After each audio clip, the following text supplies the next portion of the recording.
안녕하세요 여러분, 알고 싶니의 벨쌤입니다.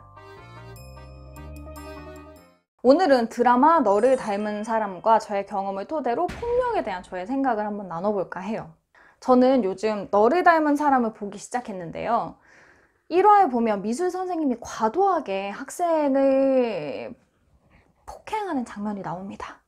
그 장면도 어이가 없는데 그 선생님의 태도는 더 어이가 없죠. 그 학생의 어머니인 고현정 씨가 폭행의 이유를 묻자 폭행이 아니라 체벌인데요? 이렇게 얘기를 하죠. 자기는 학생의 태도를 용인할 수가 없어서 그런 체벌을 가한 거다라고 당당하게 이야기를 합니다. 물론 이제 회를 거듭하면서 이 둘의 관계가 조금씩 밝혀지기 시작하죠. 사실 저는 이 드라마를 보면서 과거 제 경험이 떠올랐어요. 제가 고등학교 때까지 미술을 했거든요. 미술을 하는 친구들이라서 그런지 모든 고등학생이 그런 건지 저와 저의 친구들은 외모에 굉장히 관심이 많았습니다.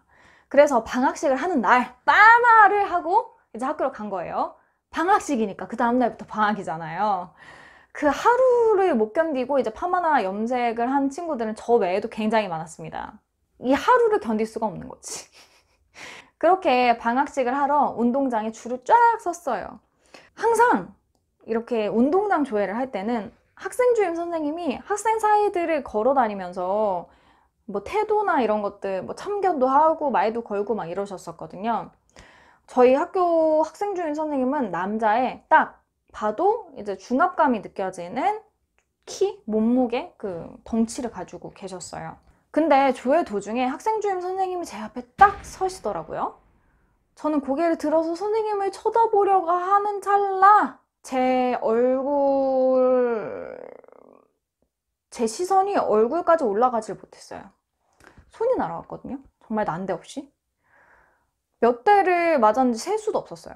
아무 생각을 할 수 없게 멍해졌습니다. 이게 심리학적으로 프로즌이라 그러는데 아무런 반응을 할 수가 없는 거예요.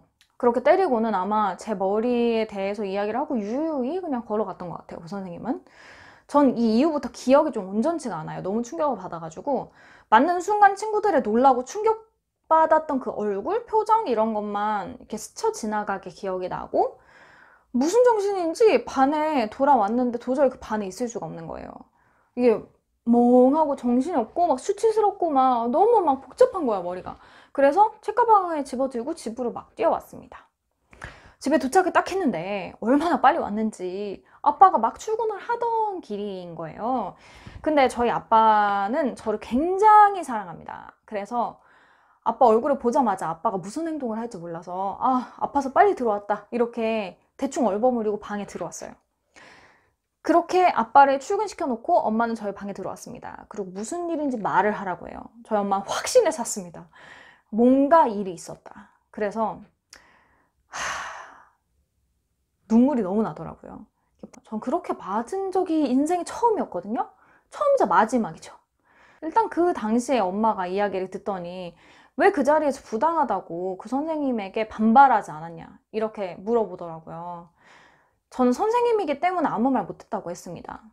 헷갈렸거든요. 이게 진짜 부당한 건지 아니면 내가 맞을 정도로 잘못한 행동을 한 건지 뭐 굉장히 좀 혼란스러웠어요. 그런데 저희 엄마가 다 듣더니 저희 엄마가 단호하게 저에게 물었습니다. 너 학교 그만둬도 괜찮지? 너 혼자 공부해서 대학 갈 수 있잖아.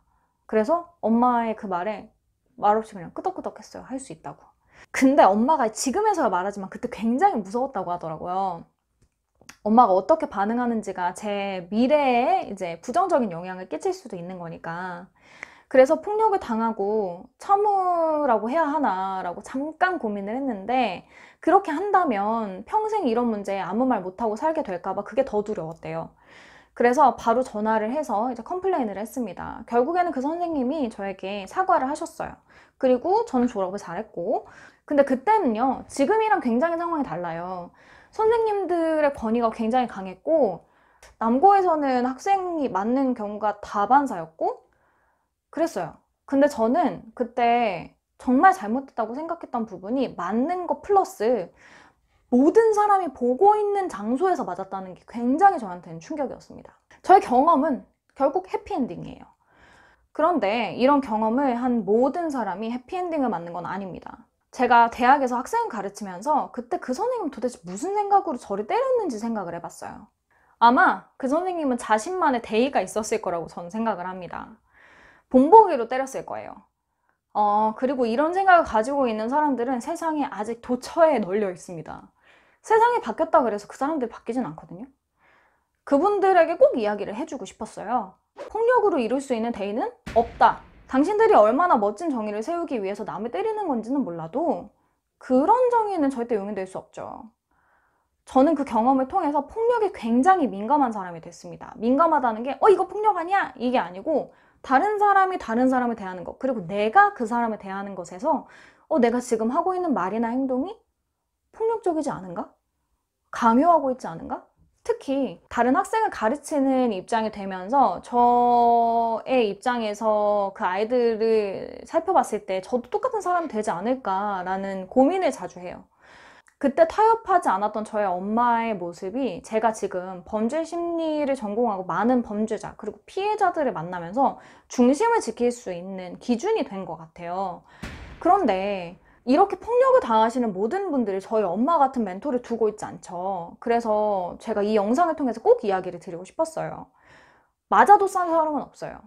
여러분들이 어떤 잘못을 했다 하더라도 맞는 게 당연하고 그 사람이 때림을 통해서 뭔가 변화될 수 있다? 저는 그건 없다고 봐요. 결국 그걸 통해서 내 행동에 뭔가가 변했다면 내가 다른 사람에게 가르칠 때도 똑같이 폭력을 사용해야 할 겁니다. 이게 얼마나 정의관이에요? 그래서 저는 폭력으로 이룰 수 있는 대의는 절대 없다고 봐요. 지금 만약에 누군가에게 폭력을 당하고 있다면 제가 이번엔 저희 엄마처럼 여러분들에게 꼭 이야기를 해드리고 싶었어요. 세상에 맞을 짓 없습니다. 여러분이 뭘 잘못했든 간에 상대방의 폭력을 허용하지 마세요. 네, 오늘은 폭력에 대한 이야기를 한번 나눠봤어요. 다소 급진적이고 저의 개인적인 경험을 이야기하다 보니까 제가 다소 감정적으로 이야기를 해드릴 수밖에 없었어요. 그런데 저는 폭력에 대한 기사들을 보고 사건들을 접할 때마다 그리고 가해자와 피해자를 만날 때마다 맞은 사람이 맞을 짓을 했어요 라고 이야기를 하는 상황, 그리고 때린 사람이 맞을만 했어요, 그래서 때렸어요, 이렇게 이야기를 하는 상황들을 저는 굉장히 자주 목도합니다. 없을 것 같죠? 되게 많아요. 그래서 저는 이 기준을 세웠어요. 폭력은 용인할 수 없다. 용인할 수 없고 이 세상은 폭력을 용인해서 안 된다. 그렇게 생각하고 있습니다.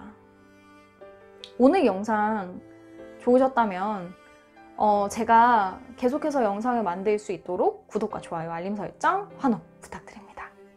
성인이 되고 한참 지나서 그때의 일을 아버지에게 이야기를 했습니다. 제 아빠는 앉아 계시다 벌떡 일어나서 그 새끼 아직도 그 학교에 있냐? 그 새끼를 가만히 뒀어? 이러면서 굉장히 씩씩대셨습니다.